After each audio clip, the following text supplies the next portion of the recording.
What happens when a director allows a theater troupe to ad-lib the majority of their lines in order to make a fictional rockumentary? I totally forgot what movie we watched. Find out next on Trees in Space.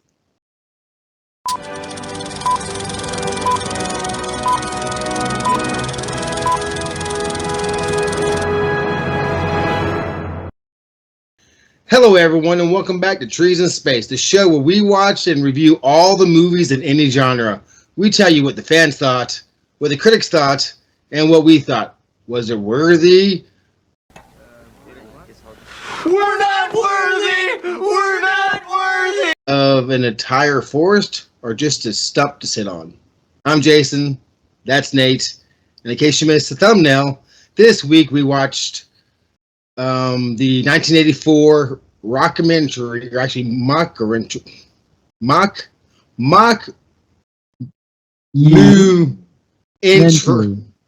It's hard to say. I've said it 1,000 times already, but I'll just fix it in post. This is Spinal Tap. Yes, I am ecstatic that this movie has finally made it to our viewing arrangements. I saw this movie years and years and years ago. Totally meant to have this on my to be watched. It was planned for me to do it, but we didn't do it, and I can't wait to hear what you think of it. I can't wait to hear what our reviewers also think of this movie. It's going to be a great show, man. I'm excited. I am too, because I would not have probably thought of this movie except for those that do not know, which is everybody. Nate has an amount of movies that he would like to review. I do not. I just kind of figure out what's the next good movie to do. He mentioned Spinal Tap before, like 2-3 months ago, maybe it was, because he was saying that Spinal Tap was coming out with 40 years later, or part 2, whatever it might be. Yeah. And then I saw an advertisement for that. And I was like, okay, we need to do Spinal Tap. I know Nate said that he wanted to do the movie, and it's coming out, so why not? I enjoyed it. I don't remember anything about the movie. So I was like, but I remember liking it. Yeah, agreed. And now it's here. So I think it was a documentary. If I did not know it was supposed to be a parody of a documentary for rock bands in the 80s, I don't know how they did that so well. When I was a kid, when I first saw this, I didn't know it was a mockumentary. I thought I was one of those people that thought Spinal Tap was an actual band. Believe it or not, there is a group of people that think and believe that Spinal Tap is a real band and it wasn't a band created for a movie. Right. It's and researching this for this show, the ones that played Spinal Tap, Christopher Guest, Michael McKinney or whatever, they actually wrote the songs for this movie. They sung the songs and played the instruments. Yeah.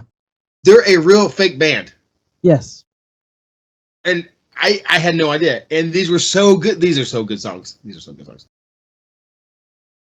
For 80s rock, great. Yeah. I don't know how anyone was not like just especially me from when I was born, going through the 80s and stuff. Like, I could see this being Kiss or Poison or AC/DC or a band like that. Yeah, absolutely. Yeah. Golly,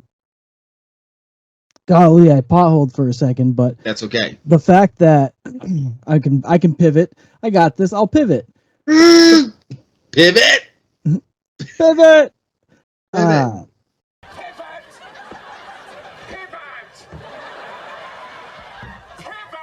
The album cover being too controversial. So the name of the album that they're promoting, so they're the struggling band, or I guess not struggling band, but they're a band coming from Europe over here to the States for a album release promotion thing. And the original cover was a woman with like a cat collar. I wish they actually showed the image. Right. but of her smelling a black glove, and the Americans felt that it was too anti-feminine, Yeah, it was sexist. sexist. Thank you. Because the guy goes, Now, "What's so if wrong it- about being sexy?" No, not sexy, sexist. Right. And then they're like, well, if it was one of you doing that, it'd be totally different. And Yeah. their compromise was an entire black Like- album with nothing on it at all, just a black album case. That's going out across the country. It's the in every compromise store. way. Yes. Is it going to say anything here? It doesn't even say No, anything. it's not going to say Nothing anything. on the So side. it's just going to be like this, all It's going to be black. that simple, beautiful, classic. It is great. It's crazy because here this was 40 years ago, and things like that are still happening in the United States about being too aggressively sexual or what have you. You got it back then. It was you're not progressive. Yes. Now you're not woke. Yes. We're not going to get into politics in this show, but it was because back in the 80s that was happening. A lot of bands couldn't get certain covers, like Bon Jovi. The very first time they released their second album, it was called Slippery When Wet. And in case you've not seen the cover, it's like a matted blue background with raindrops on it, like, water coming off of it because it's slippery when wet, like the concrete or something. The original cover was a woman, picture just her bust, basically from her chin down to her waist in a white t-shirt that was wet. And Slippery When Wet was written on the shirt. That was it. And they said they couldn't use it. So, and this happened after Spinal Tap. So Crazy. I thought it was pretty ingenious that they came back to the United States and they are playing gymnasiums and fairs Yes. and someone's wedding, an Air Force ball.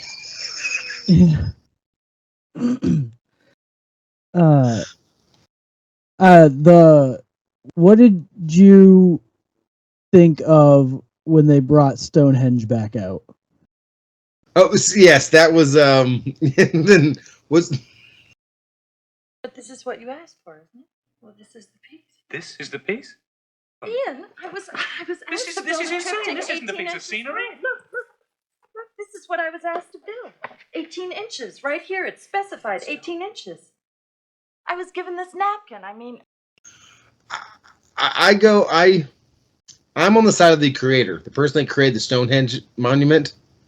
Yeah. It said 18, two little Inches. marks. Inches. That's 18 Yep. inches. She's not supposed to be in the mind of the person producing the theatrical part of the stage show. And they brought the two little people in as Oh my god, cherubs. That was so fucking hilarious.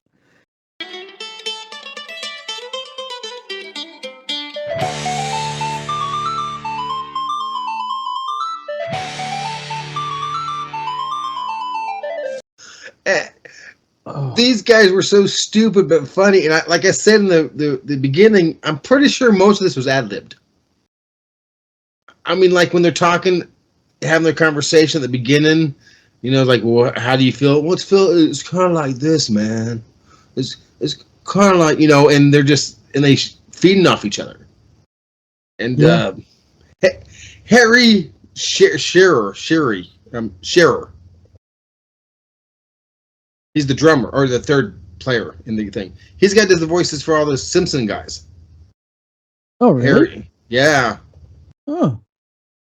And I do like how they keep losing a band member, the drummer. Yes, the drummer has on his, several occasions passed away, and it was pretty great when they lost a drummer in mid concert, and then you just see the next guy just drumming out, like not even skipping a beat.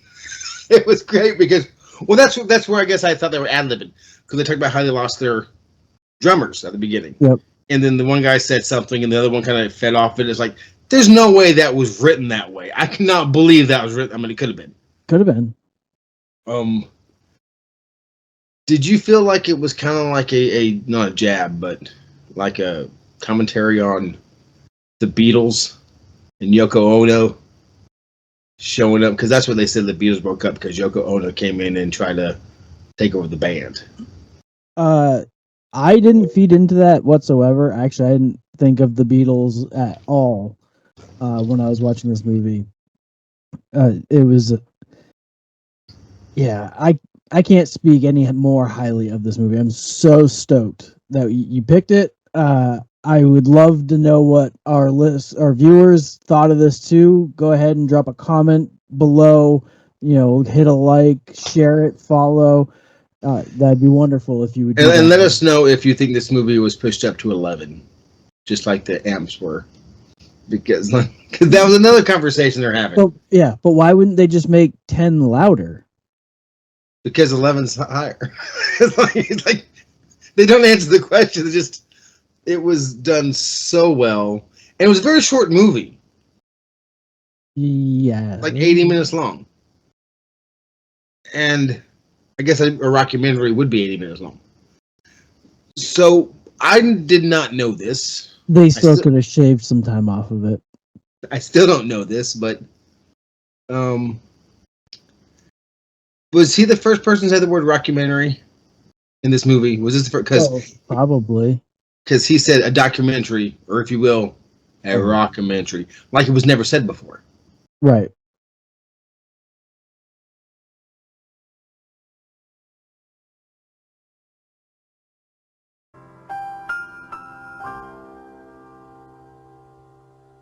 And it's been part of my dialogue since I can remember. People are going to watch this right now and say, why did the thing just change all of a sudden? I could tell there was a big old clip right there, a big old change and smiling. And me and Nate had a conversation offline, okay? You did not need to be privy to it. But what you will be privy to is, our new format. Yes, our new format. So,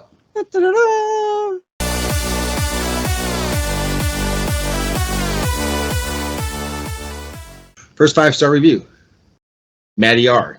Do you know the difference between this movie and every other comedy? This one goes to 11. Oh, that's clever. I like that.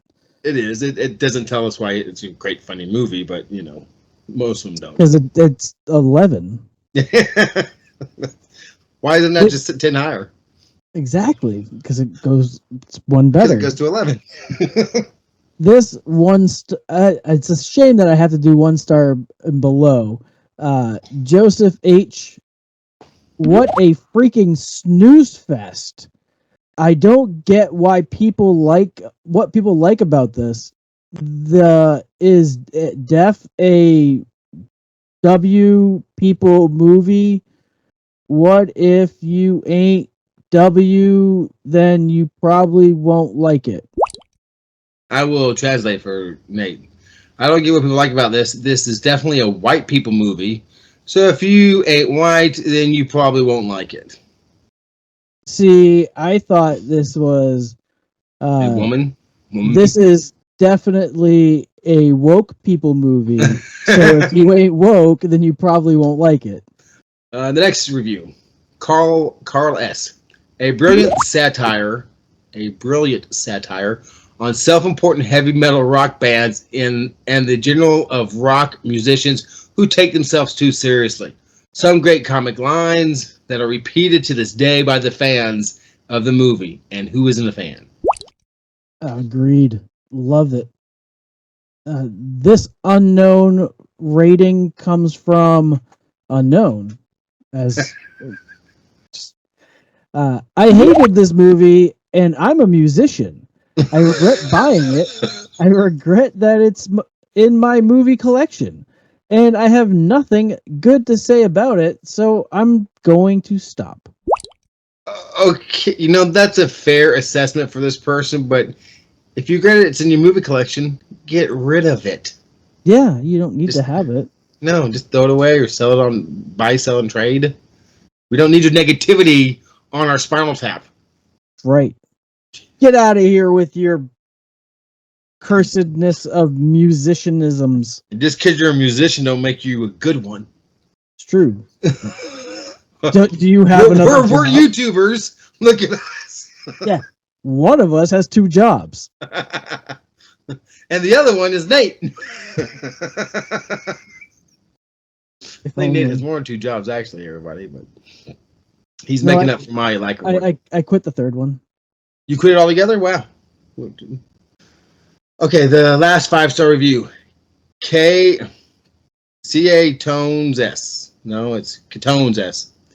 A permanent movie in my collection. Absurdly funny. Some of the raucousness of the song lyrics had me in tears. Excellent acting dynamic between the band members. That is true. The lyrics, I know we talked a little bit about it, but yeah, but not a lot. It's all about the sex. Oh yeah, and that's mostly sex. What it was about. 80s music was about sex, and actually to this day, it's still about sex. That's what music is about. It's about sex. Yes. You ain't getting it. You're either trying to get it, just got it, wish you could get it, or tired of having it. You know, something. Stan C with the last 1 star below. I know everyone loved this movie, but I didn't get even 1 laugh. Okay, womp, womp. I wonder if that's more about you and who you are, because I didn't like go on my like like every time I turned around, but I had enjoyment. It's like humorous. Yes, it's like riding a roller coaster. Okay, I'm not screaming like oh the whole time, whatever. I enjoy it though. I enjoy doing that. I don't have to be laughing my ass off to think this is a funny movie. Do you know what this movie had one thing lacking? What's heroics. Well, technically the whole band was heroic and the second player, the bass player, whatever his name was, because he came back to the band after leaving the band, so heroically he come back and then go to Japan, and they're successful again. So it's a hero's journey. I guess so. I don't know, but not I mean, there's nobody getting a big old fight, ice capades, but what you gonna do? So the WTF? Wow, that's funny. Daniel K. Paul Rudd was not in this movie. Was Paul Rudd even born? No, he was born in this movie during this era. He was born in this movie, wasn't he? Yeah, he was. It was a whole subplot of this movie. Paul Rudd was literally being given birth. It was amazing. Paul Rudd he was like 20 years old when Clueless came out. So when did Clueless come out? So like 94. So I think Paul Rudd is my age. So yeah, he was around when this came out. He looks a lot better than I did. So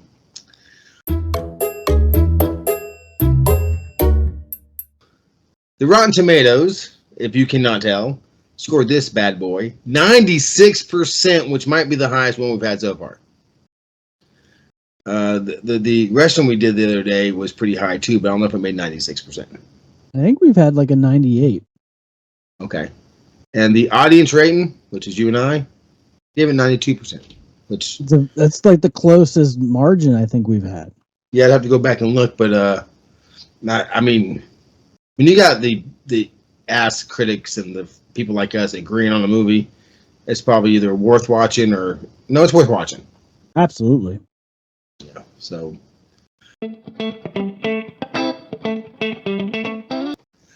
I enjoyed this tremendously. I think it had heart, humor, but not heroics, as you said. I cannot give it under. I'm going to give it 4 trees. Wow. Yeah. Right there with you. This movie is a brilliant watch. I highly encourage everybody to watch it. I will agree with Jason. I'm giving it 4 trees. We matched. We've matched a few times. We forget to do the ding part, but yes. Okay. Well, you know what we think. Tell us what you think. Give us a like, subscribe, comment. Follow us on social media. We're like YouTube and TikTok, which is the TikTok snakes TikTok something _ dot flabbit. So it's trees _ in _ space. And that's your TikTok. Please follow us there. And so for Nate, I am Jason, And we'll see you next week on Trees in Space.